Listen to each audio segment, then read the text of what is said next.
Kamusta mga idol? NBA update muna tayo. NBA legend na si Charles Barkley, tahasang minaliit ang mga Filipino basketball player. Trending nga ang isang video kung saan natawa si Charles Barkley sa kanyang naging pahayag sa kung ilang Filipino player na ba ang na-draft sa NBA. Ito ay matapos magsalita ang NBA reporter na si Chris Haynes kung saan pinagmalaki nito na naging MVP daw siya sa isang liga sa Pilipinas mga idol. Pero matapos ang kanyang pahayag, diretsahang nagtanong si Barkley kay Haynes. Alam ng NBA legend na malalagay siya sa kontrobersya sa itatanong niya kay Haynes mga idol. Hindi na nga nakapagpigil pa si Barkley at marahas na tinanong kung ilang Pinoy na ba ang na-draft sa NBA. No disrespect. There was a little bit I said on my podcast. I know I'm gonna get in trouble to answer this question. How many Filipinos been drafted into the NBA? Dahil sa kanyang naging pahayag, madaming mga Filipino netizens ang nagalit sa kanya.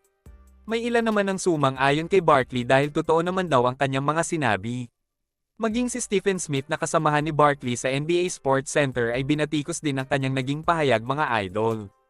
Mayroon pa din namang mga Filipino players ang nakapasok sa NBA kagaya nga ni Jalen Green ng Houston Rockets at Jordan Clarkson naman sa Utah Jazz. Ang problema, hindi naman sila pinanganak na purong Pinoy mga idol. Mas nananaig pa din sa kanila ang dugong Amerikano kaya naman hindi sila tinuturing ng FIBA na local players ng Pilipinas. Kagaya na nga lang ni Jordan Clarkson na pinag-apply pa ng naturalization para lang makapaglaro sa Gilas.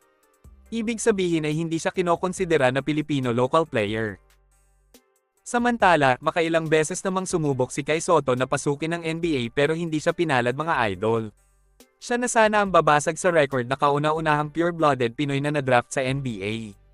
Pero sa kasamaang palad, hindi pa din na-impress ang mga NBA scout sa kanya kahit anong klaseng hype pa ang gawin sa kanya ng mga supporter niya mga idol. Matapos ang masakit na karanasan ni Kai sa NBA, tinuloy na lang niya ang paglalaro ng basketball sa Japan B-League.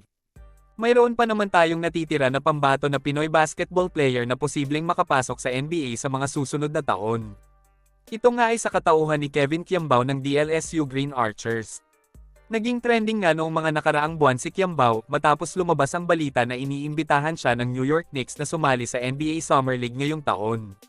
Panigurado na napansin ng mga scout ng New York ang angking talento ni Kiambao habang naglalaro siya para sa Strong Group Athletics sa Dubai International Basketball Championship. Mariin namang pinabulaanan ni SGA coach Charles Cho ang imbitasyon daw kay Kevin Kiambao ng taga New York Knicks. Hindi naman nagsalita si Kyo tungkol dito pero panigurado na pangarap din niyang makapaglaro sa NBA kapag nabigyan ng pagkakataon. Panigurado na mapapahiya si Charles Barkley sa kanyang mga sinabi na wala daw Filipino player ang makakapasok sa NBA. Hanggang dito na lang muna mga idol. Maraming salamat sa panunood. Kita-kits ulit tayo sa videos na aking ipapalabas patungkol sa basketball.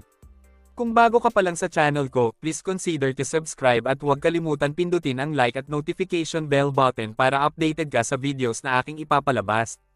Salamat mga idol!